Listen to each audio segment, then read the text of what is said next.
ओम नमः सिद्धेभ्यः जय श्री ओम नमः सिद्धेभ्यः जय श्री ओम नमः सिद्धेभ्यः।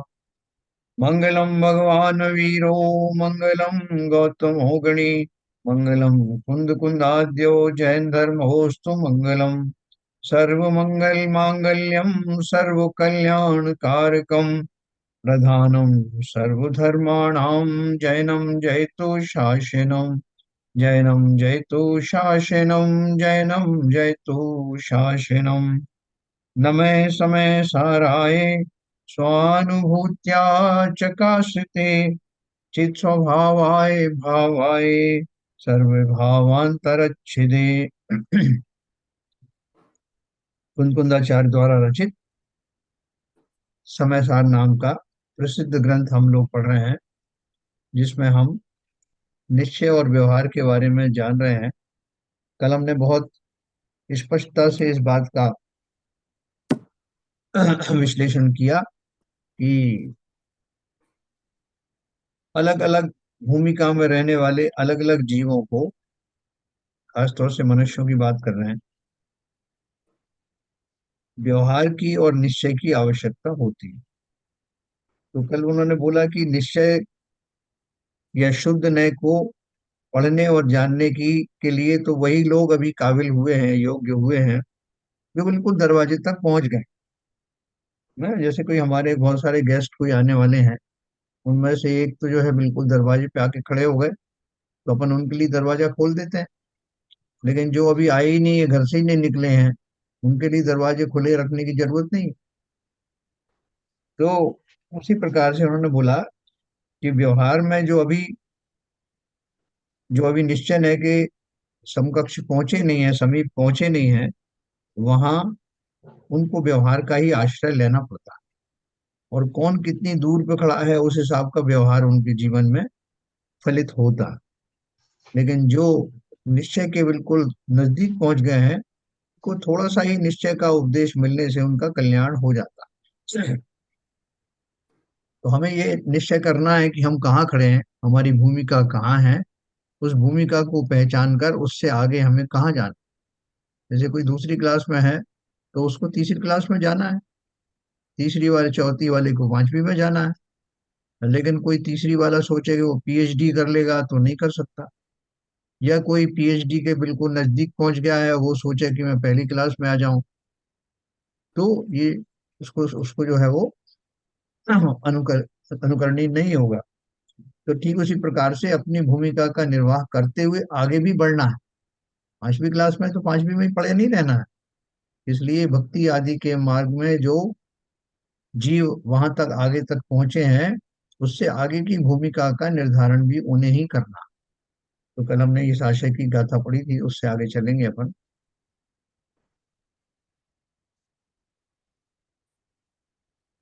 लेकिन कल अपन ने ये पढ़ा था,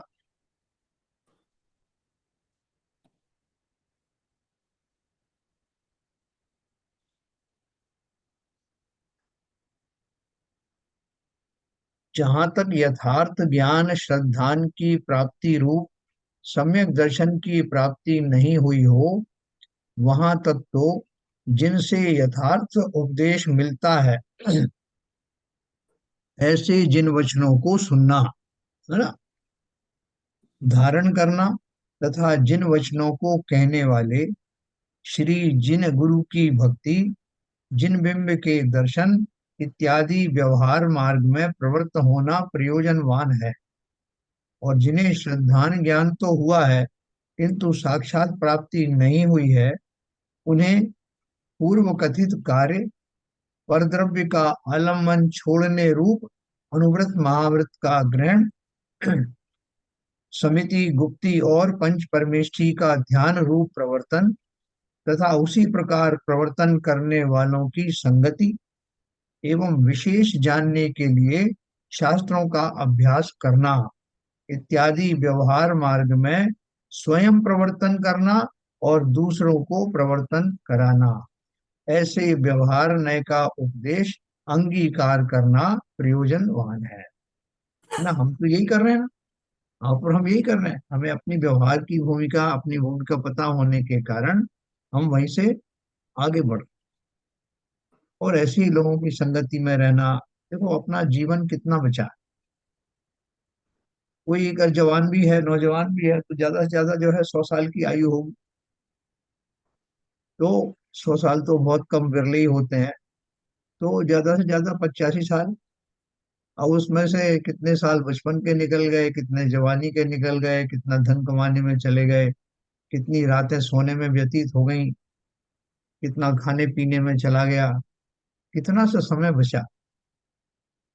उतने समय का भी हम बहुत ज्यादा दुरुपयोग करते हैं, है ना। उसमें भी हमें साहब भगवान पूछेंगे ऊपर कि क्या किया तुमने, तुमने चाय पी कि नहीं, तुमने फला चीज खाई कि नहीं। हम ऐसा मजाक में एक दूसरे से कह देते, लेकिन हम सोच के देखें वास्तव में पंचेंद्रिय के विषयों में जो जितना बचा हुआ समय है, उसमें से पंचेंद्रिय के विषयों में कितना समय जाता है।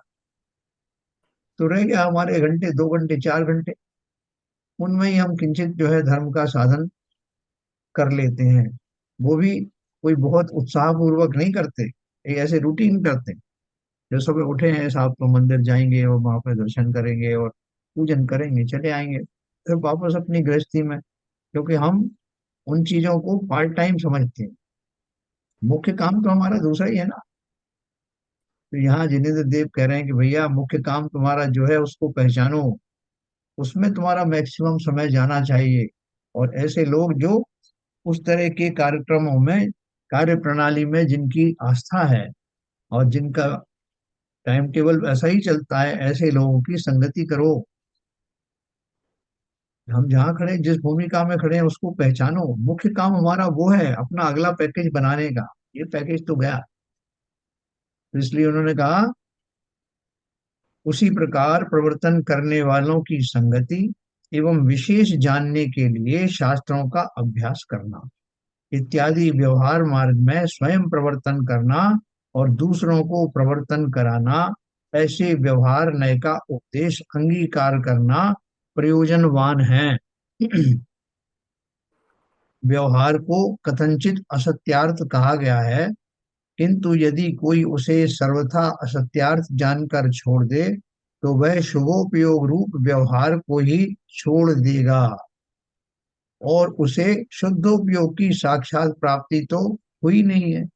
इसलिए उल्टा अशुभोपयोग में ही आकर भ्रष्ट होकर चाहे जैसी स्वेच्छा रूप प्रवृत्ति करेगा तो वह नरकादि गति तथा परंपरा से निगोद को प्राप्त होकर संसार में ही भ्रमण करेगा, है ना।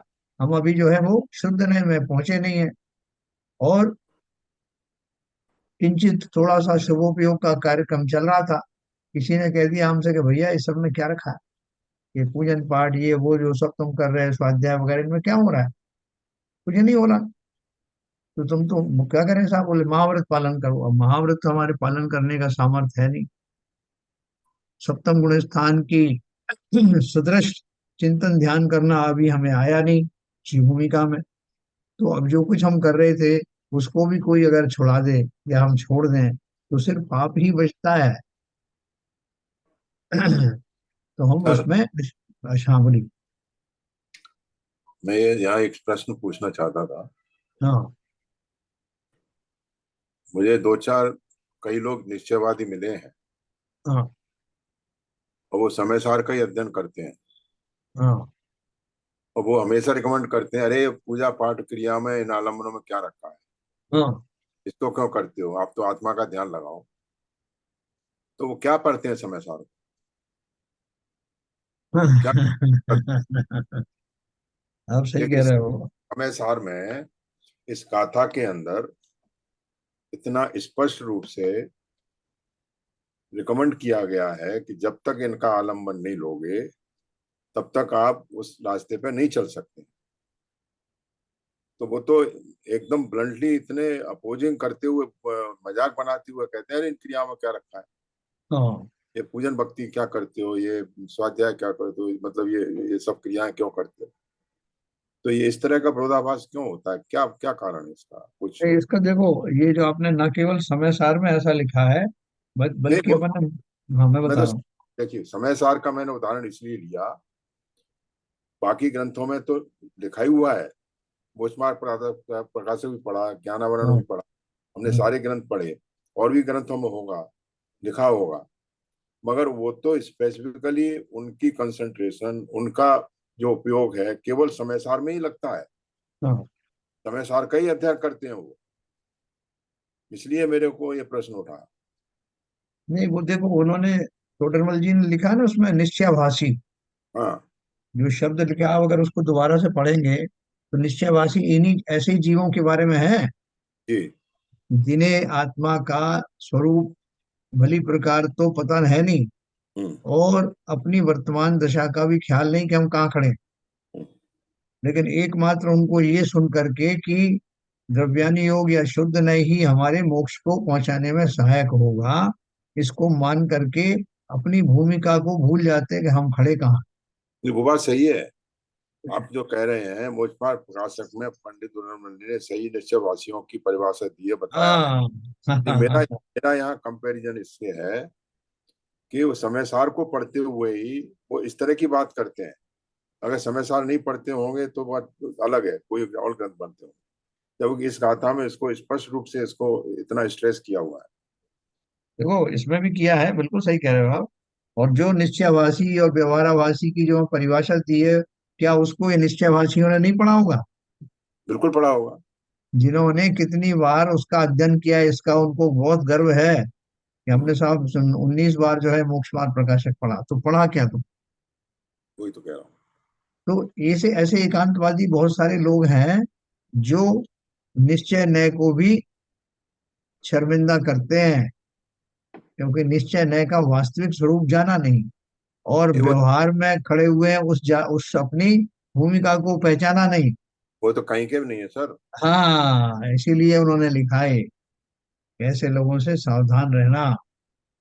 और लेकिन सावधान रहने का अर्थ ये नहीं कि हम अपनी 5वीं क्लास में ही पढ़े रहे हैं।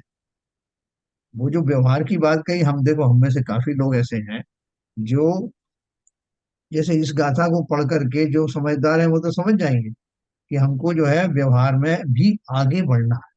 लेकिन बहुत से इसका ही पोषण करेंगे कि इसमें देखो क्या लिखा है कि साहब व्यवहार जो है वो बुरा नहीं है, व्यवहार से छूटोगे तो अशुभ में चले जाओगे, इसलिए हम व्यवहार में पड़े रहते हैं। वो भी पूरी बात नहीं समझे, सही बात। है ना? तो लोग अपने मतलब कि उसका अर्थ निकाल लेते हैं।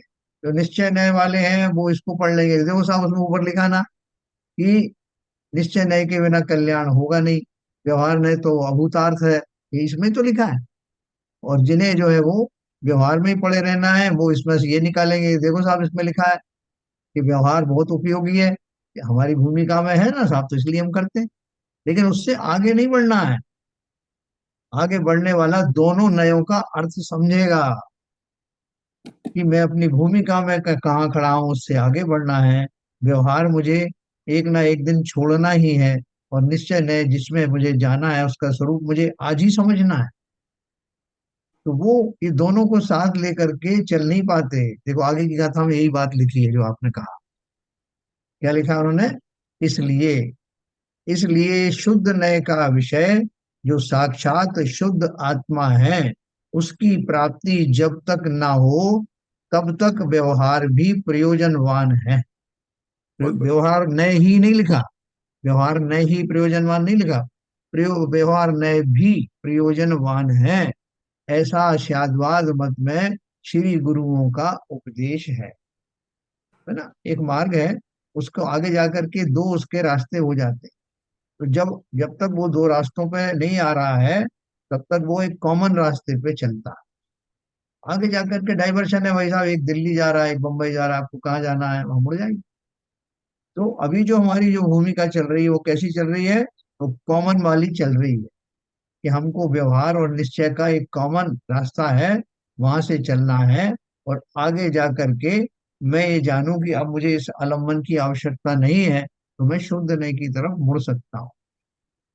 लेकिन वहां तक पहुंचे ना, इस चौराहे दोराहे तक पहुंचे। इसलिए और एक बात और कही उन्होंने कि जो व्यवहार न्याय को इससे जो है लेकर के व्यवहार न्याय का पक्षपात करते हैं, उनके लिए एक नीचे एक बात कही। व्यवहार न्याय के उपदेश से ऐसा नहीं समझना चाहिए कि आत्मा पर द्रव्य की क्रिया कर सकता है, लेकिन ऐसा समझना कि व्यवहार उपदृष्टि शुभ भावों को आत्मा व्यवहार से कर सकता है। और उस उपदेश से ऐसा भी नहीं समझना चाहिए कि शुभ भाव करने से आत्मा शुद्धता को प्राप्त होता है, परंतु ऐसा समझना कि साधक दशा में भूमिका के अनुसार शुभ भाव आए बिना नहीं। अपन क्या करते हैं कि वैसा वैसा है कि अभी 10 लक्षण पर्व आया है, तो 10 लक्षण पर्व में जो इतनी भक्ति वगैरह चल रही है, बीच बीच में महिलाओं को खड़ा करके और बोलते हैं भक्ति करो, उनसे नृत्य करवाते हैं, और अपन खुद भी नृत्य करने लगते हैं, या बहुत हम जो सस्वर में गाने लगते हैं। तो ये सारी चीजें हम समझते हैं कि ये हम बहुत जबरदस्त जो है धर्ममय हो गए। तो ये क्रियाएं किसकी हैं? बोले निश्चय ही शरीर की हैं, लेकिन इसके पीछे हूं तो मैं ना। भले ही आप हैं, लेकिन उन काल में विस्मृत मत कर देना उस आत्मा को, जिसके जो शुद्ध रहने वाला होगा, जो निश्चय रहने वाला होगा, जिसको अपना शुभोपयोग के बाद में शुद्धोपयोग में जाना है, ऐसा जिसको भान होगा, वो भक्ति करते समय भी भक्ति किसकी कर रहा है? उस आत्मद्रव्य की, उस चैतन्यत्व की कर रहा है। जिनेन्द्र देव की का तो नाम है, क्योंकि जिनेन्द्र देव वो उन लोगों में से हैं जिन्होंने वो कर चुके हैं, इसलिए मैं उनकी अनुमोदना कर रहा हूँ। लेकिन वास्तव में करना तो मुझे स्व की भक्ति है। ऐसा भाव जब तक नहीं धारण करोगे, तब तक 10 लक्षण में किए जाने वाली सारी क्रियाएं क्रिया के रूप में ही घटित होंगी, और वो आपको कुछ पुण्य लाभ तो दे सकता है, लेकिन आत्मा के संदर्भ में आगे कहाँ बढ़े। जब तक लक्ष्य के ऊपर दृष्टि नहीं होगी, तब तक ये कोरे भक्ति भाव के आपको कहीं पहुंचाएंगे नहीं। शारीरिक क्रियाएं हैं, मैंने भी वैसे ही डांस किया जैसे औरों ने किया, लेकिन अगर एक सम्यक दृष्टि है, उसको भी भाव तो आएंगे, शुभ भाव आएंगे, उसको भी भक्ति के भाव आएंगे। लेकिन एक क्षण भी वो भूलेगा नहीं कि मेरा स्वरूप क्या है, मैं भक्ति किसकी कर रहा हूँ। जिनेन्द्र देव की भक्ति इसलिए नहीं कर रहा हूँ कि वही आत्मा है, बल्कि इसलिए कर रहा हूँ कि जिन प्रसिद्ध आत्मिक गुणों से भरा हुआ जीवन शुद्ध न्याय वाले का होना चाहिए, वैसा इन्होंने करके दिखाया है। इसलिए मैं इनके सामने श्रद्धा से नमन करता हूँ। उनकी भक्ति मात्र से मोक्ष मुझे नहीं हो जाने वाला, क्योंकि अगर ऐसा होता तो मारीच ने भी जो है आदिनाथ भगवान को अपना पितामह समझ करके बहुत भक्ति करी, लेकिन हम सब जानते हैं कि उसका क्या हुआ। जिनेन्द्र देव कोई हमारे गृहस्थी के, हमारे कोई वो थोड़ी थे कि हमारे साथ वो पुरखा थे, यानी हमारे जो परिवार के एक सदस्य थे जो वो मुक्त हो गए। हर प्रत्येक आत्मा स्वतंत्र है, कोई किसी की रिश्तेदार नहीं। तो इसलिए व्यवहार ने की जो हमने बात पढ़ी है, उसकी प्रशंसा जो पढ़ी है, उसका भला प्रकार से अर्थ समझना कि हम अपनी भूमिका में जहाँ खड़े हैं वहां जितना ज्यादा आगे बढ़ सकते हैं आगे बढ़ना। लेकिन नहीं बढ़ सकते, एकदम छलांग तो नहीं लगा सकता, 5वीं क्लास का आदमी पीएचडी नहीं कर सकता, लेकिन 5वीं क्लास का आदमी छठी में तो जा सकता है ना।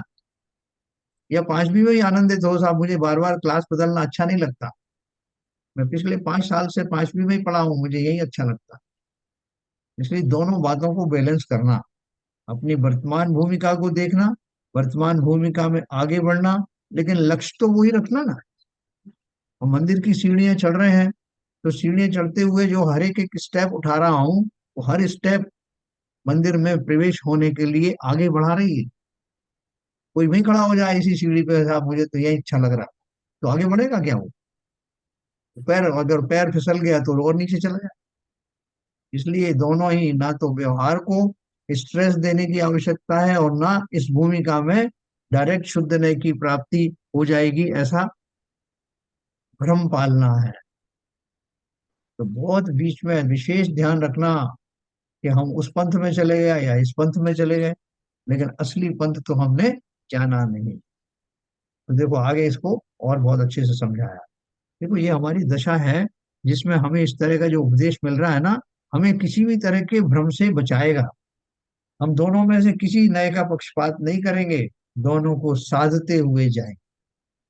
तो ये देखो उन्होंने लिखा कि जो निश्चय शुद्ध शुद्ध भाव में भी जो आ गया है, जिन्हें तो जो मुनि आदि होते हैं, सातवें गुण स्थान में उनको शुद्ध नय में उनको प्रविष्ट हो जाते हैं, प्रवीण होने लगते हैं व्यक्ति। तब भी जब वो छठे गुण स्थान में आते हैं अंतर्मुहूर्त में, तो उन्हें भक्ति आदि के भाव आते हैं, शुभ भाव भी आते हैं। ऐसा वो लाते नहीं है, सहज में ही आते हैं। ऐसे ही हमारे साथ है। हम अपना उसको आत्मा की तरफ बढ़ने से हमें कोई रोक नहीं सकता। हम ये नहीं कह सकते कि भाई साहब अभी आप रहने दो, आत्मा फात्मा की बात बाद में करना, अभी हम तो व्यवहार नय की भूमिका में हैं। व्यवहार नय की भूमिका कैसी है हमारी? अनस्टेबल है, टेम्परेरी है। मैं कोई यहीं थोड़ी पड़ा रहने वाला हूँ। तो इसलिए प्रोग्रेसिव। अपनी, हाँ, अपनी भूमिका को बहुत अच्छे से पहचानना। अगर कोई निश्चय को बहुत एक मानता है, एकांतवादी है, तो उसकी वो जाने। कोई व्यवहार में ही घुसा हुआ है, तो उसकी वो जाने। मुझे तो लक्ष्य है निश्चय नय का, और वर्तमान भूमिका को देख करके मैं कौन सी सीढ़ी पर चढ़ा हूं, उससे आगे बढ़ो। तो देखो अब आगे पढ़ते हैं इसका। ये इसमें उन्होंने एक श्लोक दिया है, अच्छा श्लोक है। ओहै नए विरोध ध्वंसनी स्यात् पदांके, जिन वचसी रमन्ते ये स्वयं वांत मोहा, सपदि समय सारम ते परम ज्योतिरुच्चै, रनवमनये पक्षाणु क्षुण्णमीक्षा मीक्षंत एव। इस श्लोक का अर्थ क्या है? निश्चय और व्यवहार, इन दो नयों के विषय के भेद से परस्पर विरोध है। हाँ? भेद के मतलब विषय की अपेक्षा, उस विरोध का नाश करने वाला स्यात् पद से चिन्हित जो जिन भगवान का वचन है, उसमें जो पुरुष रमते हैं, यानी प्रचुर प्रीति सहित अभ्यास करते हैं, वे अपने आप ही मिथ्यात्व कर्म के उदय का वमन करके इस अतिशय रूप परम ज्योति प्रकाशमान शुद्ध आत्मा को तत्काल ही देखते हैं। वह समय सार रूप शुद्ध आत्मा नवीन उत्पन्न नहीं हुआ, किंतु पहले कर्मों से आच्छादित था, सो वह प्रगट व्यक्ति रूप हो गया है। और वह सर्वथा एकांत रूप पुनः के पक्ष से खंडित नहीं होता, निर्बाध है। बहुत सारे लोग इसमें बहुत, पुनः मतलब जो नए नहीं है, बल्कि खोटे नए हैं। जैसे जैसे आपने बोला कि सब पर वस्तु है, पर नारी है, पर धन है, इनका त्याग करना। तो बोले साहब जो पर धन आप बोल रहे हैं उसको, पड़ा हुआ था सड़क पे, तो उसे उठाऊं नहीं तो क्या करूं? किसने देखा कि वो पर कि कौन कौन पर है? अगर वो किसी और का नहीं है तो मेरा ही है। कोई स्त्री है, उसकी कोई जो है वो स्वामी नहीं है, तो मैंने उसको अपना लिया। तो बोले पर किसकी अपेक्षा से है? कि किसी का होना चाहिए ना, वो किसी का है ही नहीं। तो ऐसा कुतर्क दे सकते हैं। किसी को कुनय कहा, बहुत सारे ऐसे कुतर्क लगा करके आपसे कहेंगे कि साहब ये किसने देखा है आत्मा है कि नहीं है, लेकिन हमें ये पता है कि ये काम जब मैं करना चाहता हूँ तो कर पाता हूँ। आप बोलते हैं एक द्रव्य दूसरे द्रव्य का कुछ नहीं करता, देखो मैंने अभी उसका गर्दन पकड़ी कि नहीं, मेरे मन में आया कि इसको गिरा दूं तो गिरा दिया। मैं एक द्रव्य हूँ, वो दूसरा द्रव्य है, तो आप कैसे बोल रहे हैं एक द्रव्य दूसरे द्रव्य का कुछ नहीं कर सकता?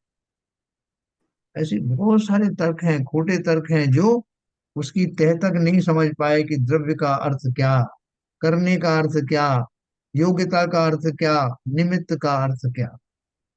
निमित्त कोई कर्ता मान ले, शरीर आदि जो है निमित्त है, उद्गल द्रव्य है। मेरे जो जीव के जब भाव होते हैं, तब ये जरूर है कि निमित्त नैमित्तिक संबंध होते हैं। जिस समय मेरे भाव होते हैं, ठीक उसी समय शरीर रूपी पुद्गल द्रव्य का उस तरह की करने की योग्यता होती है, तो कार्य हो जाता।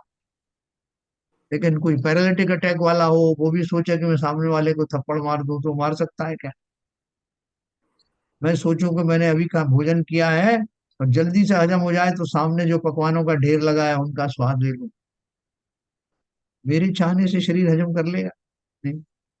मैं चाहता हूं कि शरीर मेरे हिसाब से परिणमे, मैं कभी भी दुर्बल ना हो, मेरा कभी बुढ़ापा ना आए, मेरे नाखून ना बढ़े, मेरे बाल ना बढ़े, मेरे कहीं मैल आदि ना लगे, तो कर पाता हूँ क्या?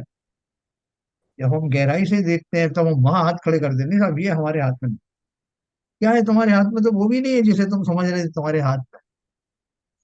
इसलिए जो कुनय का सहारा लेते हैं वो इस तरह के तर्क करते हैं।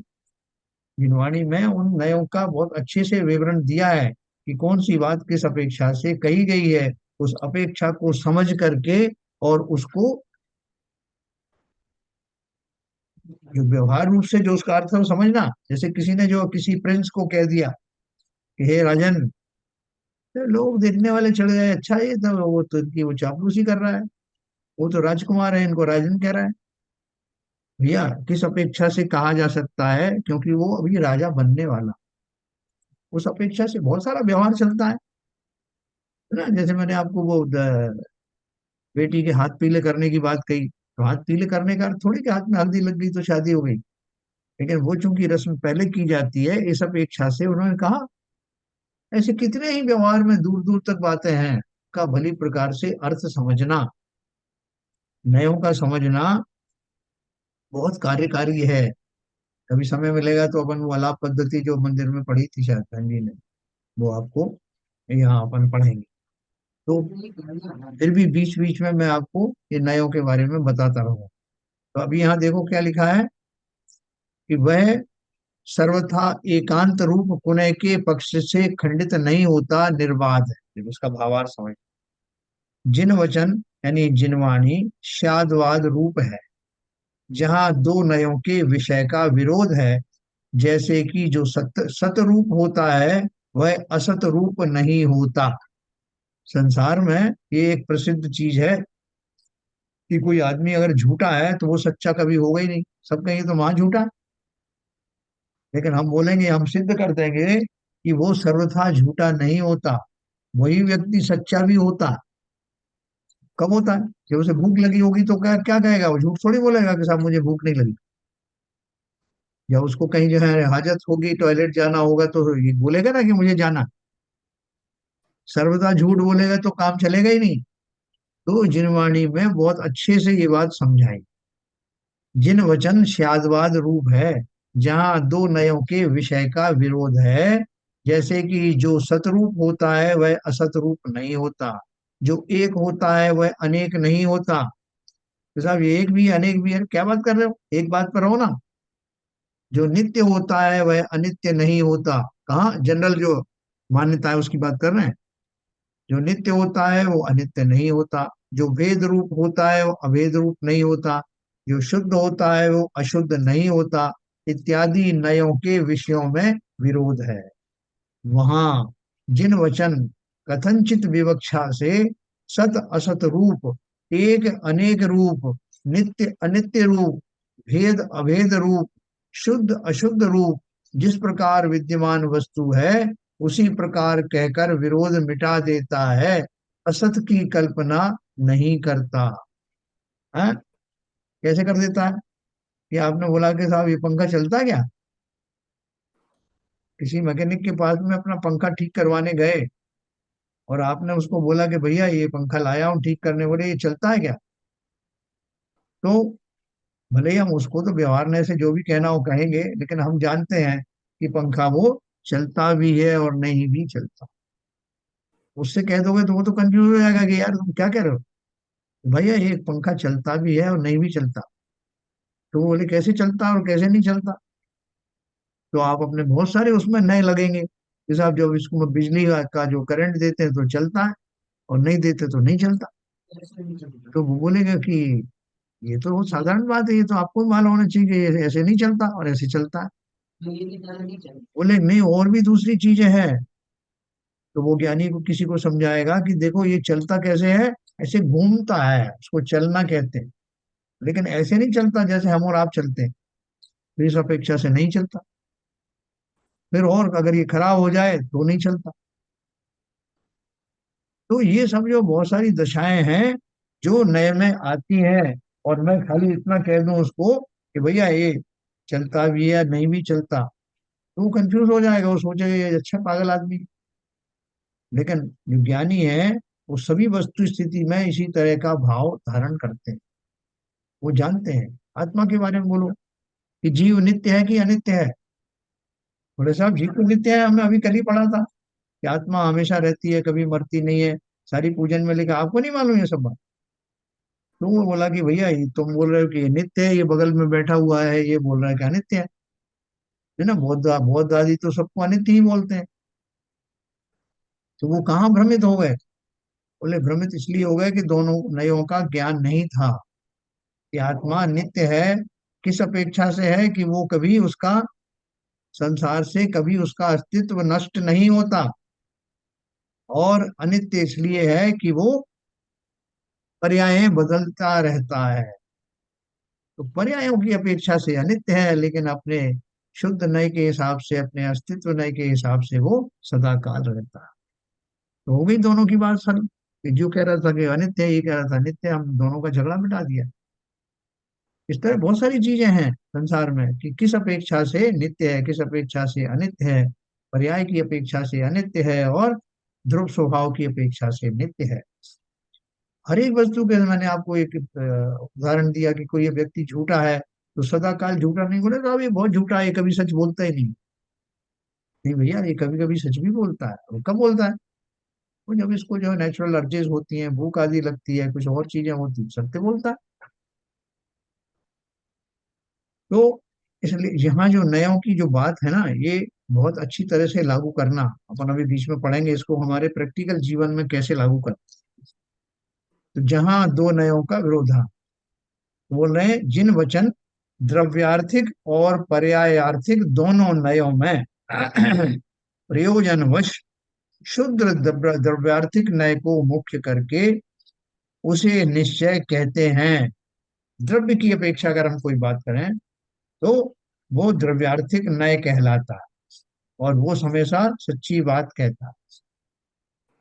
कि भाई साहब ये जो आप गेहूं देख रहे हो ना, ये गेहूं जो है वो मनुष्यों के खाने के काम में तो आता है, लेकिन जो एक इंद्रिय जीव हैं उनके खाने में नहीं आता, उनके उपयोग में नहीं आता।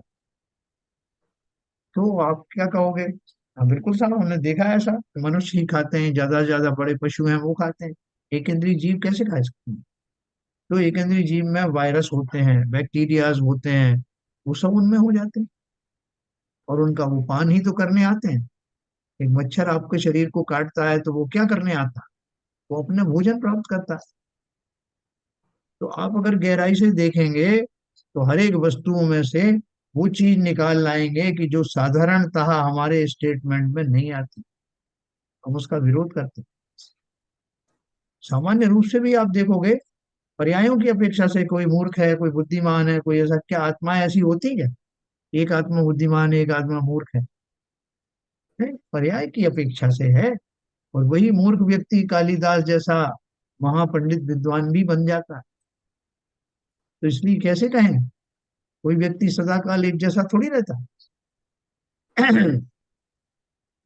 तो ये दोनों चीजें हमें समझना कि जो नित्य है वो द्रव्य की अपेक्षा से है, न केवल आत्मा बल्कि समस्त द्रव्य अपने वस्तुत्व गुण के कारण, अस्तित्व गुण के कारण, द्रव्यत्व गुण के कारण सदा काल उसी स्वरूप में बने रहते हैं। लेकिन पर्याय नय के, पर्यार्थिक नय के अपेक्षा से उनकी पर्याय बदलती रहती हैं। है ना? ये बात बहुत अच्छे से समझ। ये जो कागज है, कागज को हम क्या करते हैं कि साहब तो बेकार हो गया हमारा, लोग उसको गला करके उसकी कोई टोकरी बना देता है, या दोबारा से कागज में कन्वर्ट कर देता है, रिसाइकिल होता है। ये सारी चीजें कहाँ से आती? इसलिए द्रव्यार्थिक और पर्यायार्थिक दोनों नए, हमको जो विषय समझने में थोड़ी दिक्कत आती है, लेकिन इस समय सार के माध्यम से और जो टीकाकारों ने इतनी स्पष्ट टीका की है, प्रयास करेंगे कि हम ये दोनों नए को भली भांति समझें। ये तो हमारे यहाँ सामने एक बहुत बड़ा टूल मिला है हमको, जिसमें हम द्रव्यार्थिक नय जो हमें सुनने में बहुत कठिन लगता है, पर्यायार्थिक नय, सभी नय, शुद्ध नय का स्वरूप और व्यवहार नय का स्वरूप, यही पूरी जिनवाणी में भरा हुआ है। पूरे समय सार में यही भरा है। इसका जब पूरा अध्ययन पूरा अध्ययन करके जब हम इसमें से गुजरेंगे तो हम पाएंगे कि हमको तो सब कुछ समझ में आ रहा। तो टीकाकारों ने, हिंदी टीकाकारों ने बहुत गजब की टीकाएं लिखी हैं कि वो प्राकृत में तो हम समझ नहीं सकते थे, संस्कृत में भी हमारी समझ उतनी नहीं थी, लेकिन हिंदी में, प्योर हिंदी में इतना स्पष्ट रूप से लोगों ने बताया, कैसे सक्षम हुए। हमें तो उनको भी साधुवाद देना चाहिए। इस प्रकार यहाँ लिखा है, ऐसे जिन वचन में जो पुरुष रमण करते हैं। कैसे जिन वचन में? जिन वचन द्रव्यार्थिक और पर्यायार्थिक दोनों नयों में प्रयोजन वश, यहाँ जैसा प्रयोजन है, शुद्ध द्रव्यार्थिक नय को मुख्य करके उसे निश्चय कहते हैं। मुझे यहाँ तक पहुंचना है, मुझे द्रव्य के इस स्वरूप तक पहुंचना है, और द्रव्य में भी आत्म द्रव्य के स्वरूप में पहुंचना है। ये मेरा निश्चय है। यहाँ निश्चय मैं किस लिए कह रहा हूँ? ये मेरा संकल्प है, उस अपेक्षा से निश्चय कर रहा हूँ।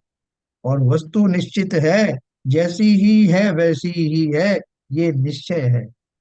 ये निश्चय नय का कथन है। अब मैं वहां तक कैसे पहुंचूंगा? यही सब कार्रवाई करूंगा मैं, स्वाध्याय करूंगा, शास्त्रों का जो मनन करूंगा, लोगों से शंकाएं अपनी निवारण करवाऊंगा, और इन सब के लिए मेरी बुद्धि उतनी सूक्ष्म बनी रहे, इसके लिए जिनेन्द्र देव की भक्ति करूंगा, रोज उनकी पूजन करूंगा, उनको थैंक्स दूंगा। पूजन क्या है? ये मेरा वास्तव में थैंक्स गिविंग का कारण है। थैंक्स गिविंग वाला जो है मेरा कार्य है। और जिनेन्द्र देव को मैं थैंक्स देता हूँ कि आपने दो काम किए। एक तो मेरे गुरु बन करके स्वयं उस रास्ते पर चल करके पूर्ण परिपूर्णता प्राप्त की, जो मेरे लिए आदर्श है। और दूसरा, मुझे भी दिव्य ध्वनि के माध्यम से जो उपदेश दिए, उनके कारण मैं इस रहस्य को समझ पाया। नहीं तो आप तो चले जाते अपने कार्य करके, मुझे कौन बताता। इसलिए इन दोनों कारणों से मैं आपकी पूजा करता हूँ। आप मेरे श्रद्धा के केंद्र बिंदु हैं, जिन्होंने आत्मा तक पहुंचा दिया, है ना। गुरु गोविंद दोनों खड़े, काका के लागू पाए, बलिहारी गुरु आपकी, कि गोविंद दिए बताए। मेरा गोविंद मेरी आत्मा है, लेकिन मुझे थोड़ी मालूम था, आपने बताया। इसलिए बहुत रहस्य समझना। जिनेन्द्र देव की भक्ति मैं इसलिए करता हूँ कि मुझे जो मेरा आदर्श था, वो आदर्श, उस व्यक्ति को मैं आदर्श मानता हूँ जिसने अपने आत्मा के स्वरूप को भली भांति प्राप्त कर लिया। और सब जिनेन्द्रों ने वो किया, इसलिए मैं उनको महान मानता हूँ। और ये अपना कार्य करके निकल जाते, तो मुझे तो कोई बताने वाला था नहीं। इसलिए दूसरा उनका नंबर का जो उपकार था, जो मेरे काम आ रहा है, उन्होंने जो निश्चय ने, व्यवहार ने आदि का जो उपदेश दिया, वो ही मुझे कार्यकारी होगा, जैसे पूर्व में सबको होता आया। इसलिए भी मैं उनको श्रद्धा का विषय मानता हूँ। लेकिन अगर वो बोलेंगे भैया तुमने ये दोनों बातें तो कर ली, मुझे तुमने फूल भी चढ़ा दिए, परिक्रमाएं कर दी, सब कुछ कर दिया, लेकिन तुम तो आगे बढ़े ही नहीं, तो तुम कैसे इस मार्ग पर आओगे? तुम कैसे अपने आप को प्राप्त करोगे? यही चक्कर पड़ता। हम यहाँ पर एकलव्य नहीं बनते। एकलव्य भी अगर द्रोणाचार्य की परिक्रमा करता, अगरबत्ती लगा देता और धन्य है उनके रोज नारे लगाता, तो कभी धनुर्धारी बन नहीं सकता था। उसने वो सब भी किया, लेकिन मुख्य रूप से क्या किया कि मुझे द्रोणाचार्य बनना है, तो धनुर्विद्या सीखनी होगी, उनकी साक्षी में सीखनी होगी।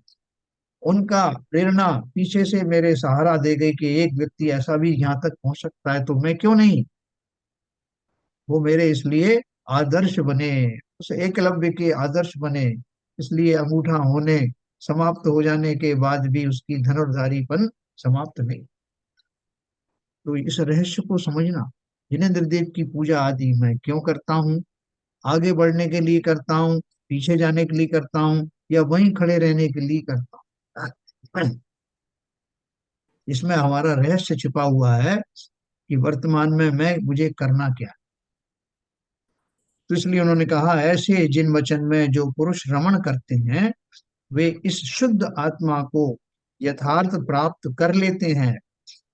अन्य सर्वथा एकांतवादी सांख्यादिक उसे प्राप्त नहीं कर पाते, क्योंकि वस्तु सर्वथा एकांत पक्ष का विषय नहीं है। तथापि वे एक ही धर्म को ग्रहण करके वस्तु की असत्य कल्पना करते हैं।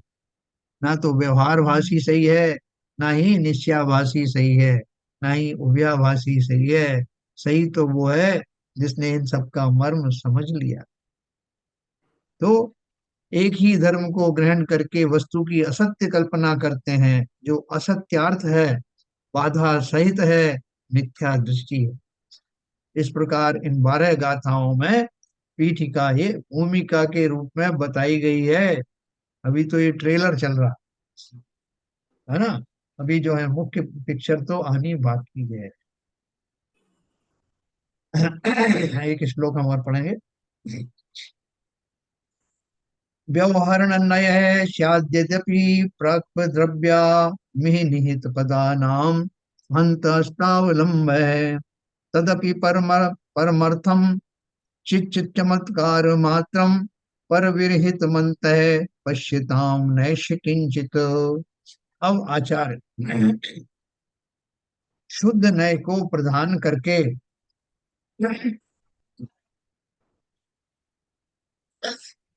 निश्चय सम्यक का स्वरूप कहते।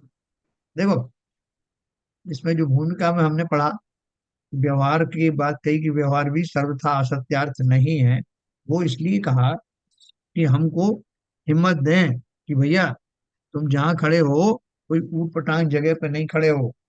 अपने आप में अपने को हीन मत समझना, ये दिलासा देने के लिए। और हम जहाँ खड़े हैं उस भूमिका को स्वीकार करने के लिए, क्योंकि कोई भी जीव जन्म से होते ही जो है मोक्ष नहीं पहुंच जाता। तो उस भूमिका को हमें आश्वस्त करने के लिए कि कोई बात नहीं, हम जहाँ खड़े हैं वो भूमिका ठीक है, लेकिन जहाँ पहुंचना है वो हमें आज तक मालूम हुआ नहीं। ये भूमिकाएं तो बहुत निभाई हमने, मालूम है तो भी, नहीं मालूम है तो भी, अनादिकाल से ये व्यवहार रूपी संसार की भूमिकाओं का निर्वाह करता रहा। लेकिन कहाँ चूक कहाँ हो गई। बोले निश्चय न्याय का एक शब्द तो सुना था, शुद्ध न्याय का शब्द तो सुना था, लेकिन लोगों ने उसके बारे में ऐसी भ्रांतियां फैलाई कि उस शब्द मात्र से ही अरुचि हो गई। हमने लोगों को टाइटल दे दिया, अरे साहब ये तो जो है वो समय सारी है, ये तो शुद्ध न्याय वाला है, ये निश्चय वाला है, ये कांजी वाला है। हमने उस शब्द को, उस अर्थ को भली भांति समझा नहीं। इसलिए जिन जो उनको हमने गाली के तौर पे उपयोग में लाया। साहब एक तो हम हैं जो सदा काल भक्ति में लगे रहते हैं, और एक ये है जो भक्ति को जो है बहुत ज्यादा इंपॉर्टेंस नहीं देते। ये है निश्चयवासी, निश्चयवादी, जो भी कह लो, एकांतवादी ये है। क्यों? क्योंकि उस निश्चय तक मुझे पहुंचना है, ये तो मैंने सोचा नहीं, और मैं सोचना भी नहीं चाहता, क्योंकि मुझे उससे वितृष्णा इतनी भर दी गई है कि आत्मा से ही चिढ़ हो गई, आत्मा शब्द से ही नफरत हो गई। बोले भैया ऐसा मत करना, वो तो हमारी मंजिल है। वो तो इसलिए कह दिया कि जो लोग एकांत रूप से उस आत्मा के बारे में सोचते हैं और अपने व्यवहार की भूमिका को विस्मृत कर देते हैं, उनके लिए कहा कि वो एकांत पक्ष को ग्रहण मत करना। लेकिन अल्टीमेटली तो वो लक्ष्य की प्राप्ति ही तो करना है।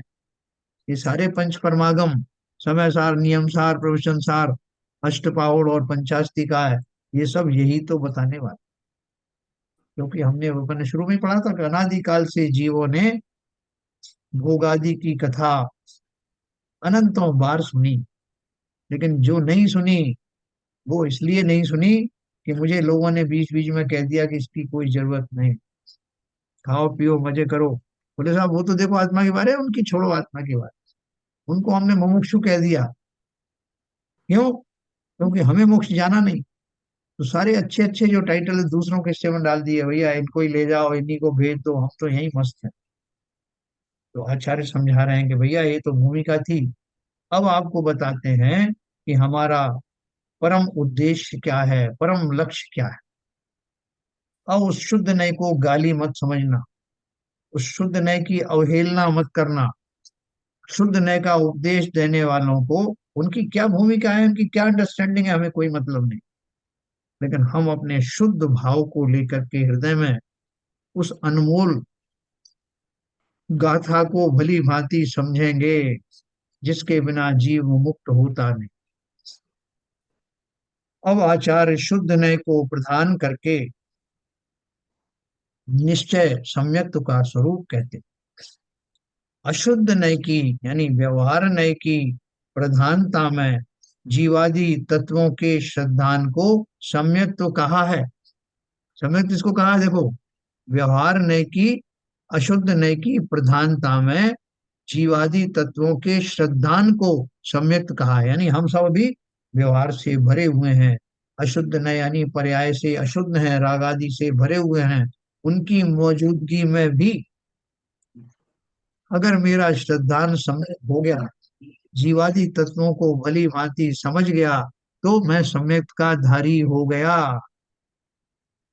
आप कहोगे साहब कैसे कैसे हो गया? अभी मेरा इतना व्यवहार बाकी है, मेरी कक्षाएं भरी हुई हैं, राग आदि गए नहीं है, और आप बोल रहे हैं कि सम्यक दृष्टि हो गया। भैया, वो राग आदि कौन से वाले बचे हैं?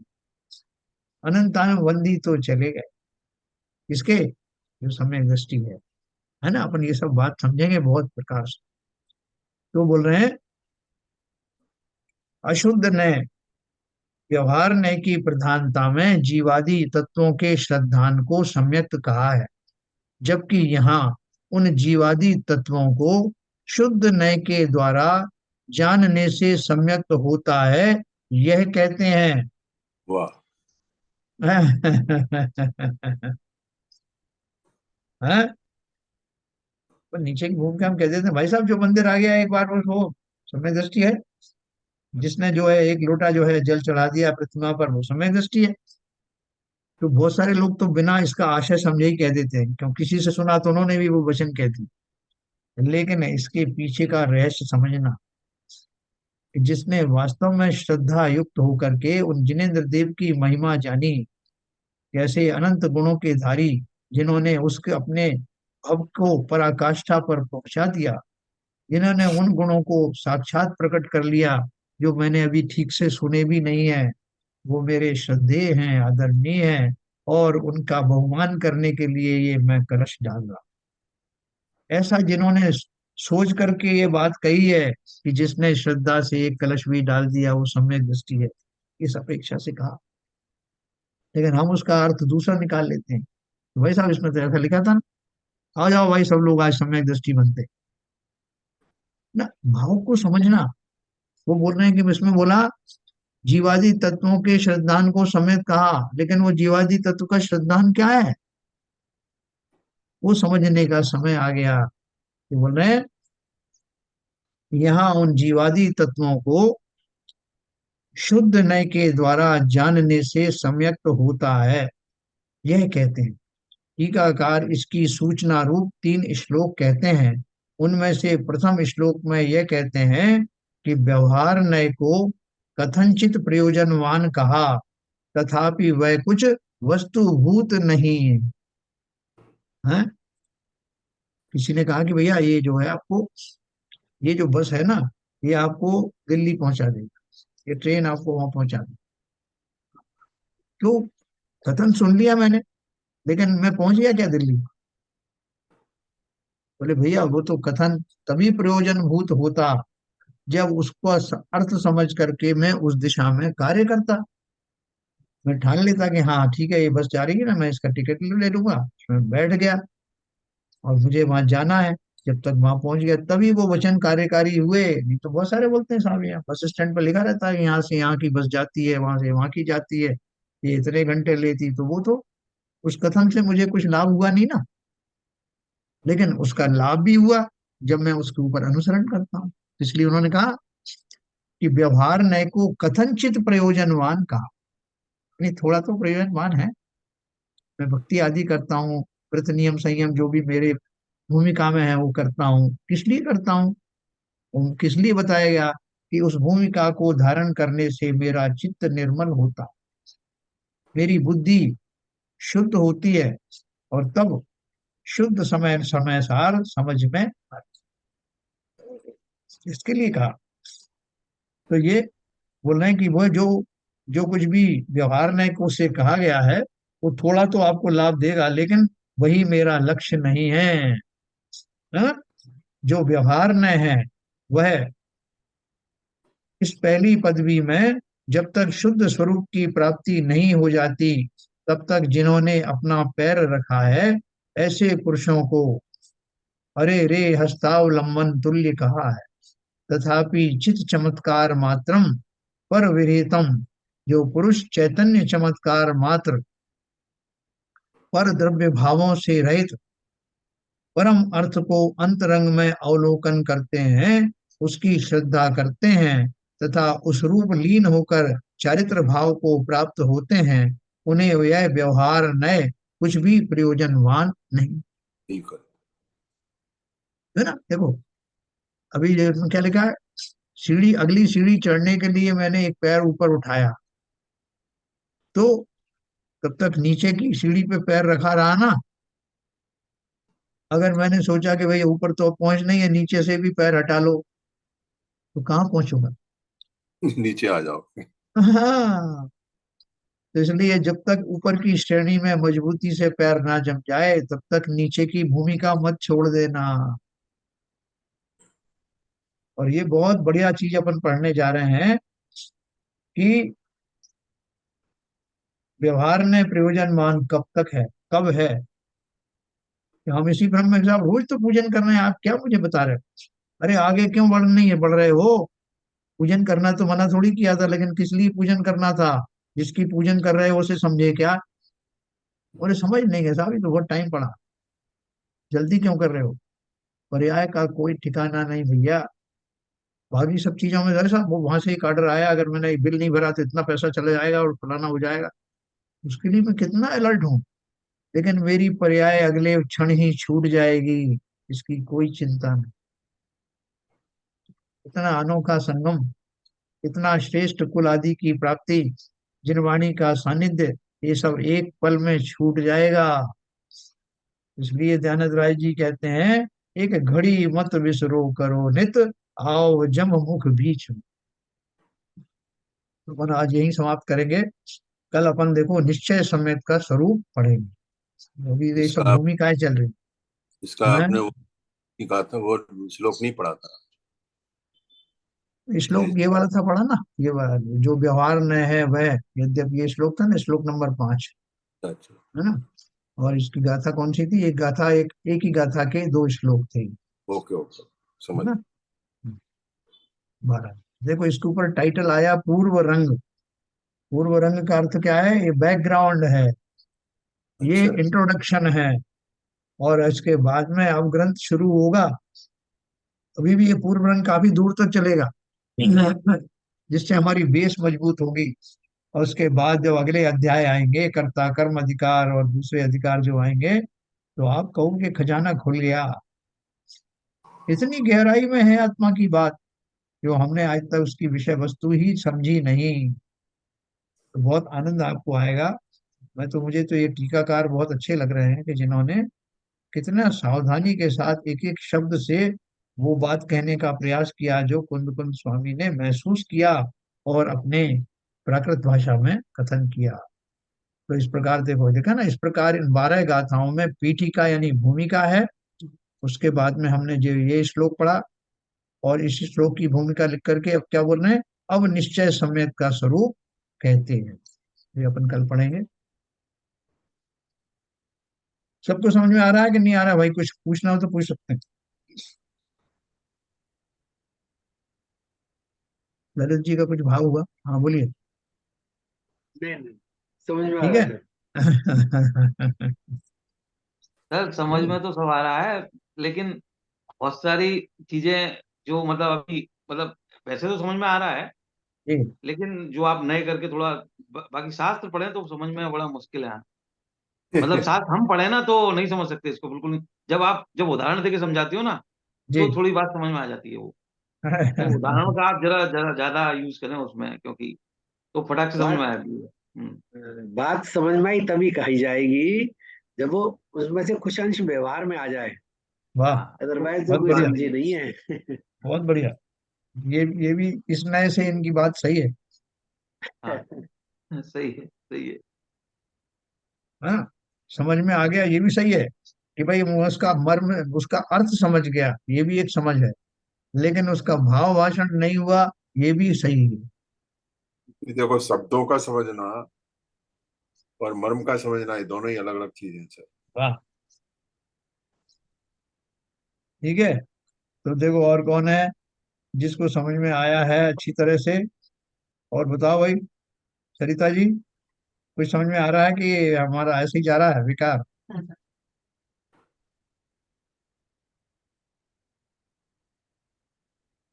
कहाँ है सरिता जी, नहीं है? है, है। चलो। और विपुल जी बताओ भाई, इसमें कुछ और सुधार करें अपन, अपनी स्टाइल वगैरह कुछ और बदल दें, और कहानी किससे सुनाए इसमें? नहीं सर, बिल्कुल ठीक। बहुत सही पेस पे जा रहा है सर, बहुत अच्छा लग रहा है। और काफी काफी नई चीज और नए स्टाइल में और नए तरीके से ये जो ग्रंथ है बहुत ही अद्भुत लग रहा है, और बहुत कुछ नया सीखने को मिल रहा है इसमें। देखो कई बार क्या है कि अपन जब कोई दृष्टांत देते हैं या कोई कहानियां बताते हैं, तो कहानी बताते बताते इतनी दूर चले जाते हैं कि फिर याद ही नहीं रहता कि कहानी मैंने किस लिए छेड़ी थी। कहाँ से शुरू हुआ? हाँ, कहानी शुरू हुआ था और क्यों कह रहा था।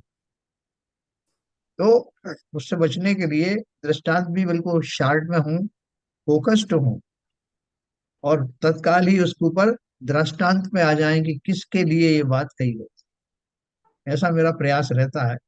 फिर भी जैसा आप कहेंगे वैसा उसमें और सुधार करेंगे, क्योंकि समय सार तो समझना है, इस बार तो समझना ही है ना? ये सब आप सबकी भी मूक सहमति है, और मेरी भी बहुत इच्छा थी कि ये जितने शीघ्र हो सके। आगे किसने देखा है हम इस तरह योग्य रहें ना रहें, हमारी जो है दृष्टि कैसी रहे, हमारी समझ कैसी रहे, हमारी वाणी कैसी रहे, कुछ पता नहीं है। एक पल का भरोसा नहीं। इसलिए जो समय बीत जाए उन्हें सुखद समय समझना, उतने समय तक हम समय में हैं। ठीक है सर। तो अब कल हम सम्यक का स्वरूप पढ़ेंगे। कैसा होगा वो स्वरूप जो 600 पेजेस के माध्यम से बताया गया, 600 पेजेस। और हमारे पास में इतना, ये जो हम जिसकी टीका पढ़ रहे हैं, उस किताब में दो दो टीकाएं लिखी हैं, जयसेनाचार्य की भी है, आचार्य अमृतचंद्र की भी है। मेरे सामने जो किताब है उसमें दोनों ही दी हैं। जो अपन जो इसका वो पढ़ रहे हैं, संस्करण जो पढ़ रहे हैं, उसमें जो है एक ही टीका को प्रमुखता से लिया है, अमृतचंद्र आचार्य वाली को। और अगर कुछ और उसमें एडिशनल कुछ समझना होता है तो मेरे सामने वो दूसरी भी रखी हुई, इसी में लिखा है। चलिए, बहुत बढ़िया लगा आज, जो है मुझे अच्छा लगा, आपको भी आनंद आया होगा। तो जिनवाणी स्तुति करेंगे मेरे जी।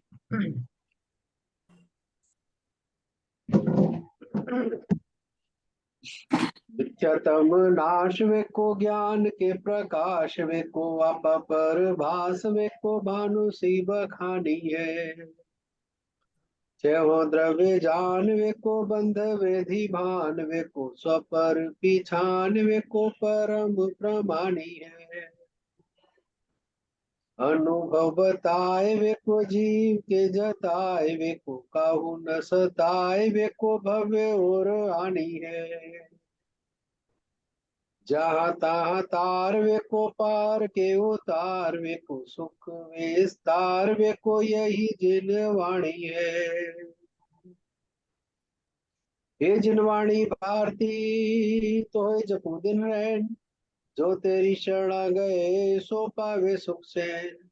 या वाणी के ज्ञान से सूझे लोकालो, सो वाणी मस्तक धरो सदा देते हैं दो, सदा देते हैं दो। जिनवाणी माता की जय। जय।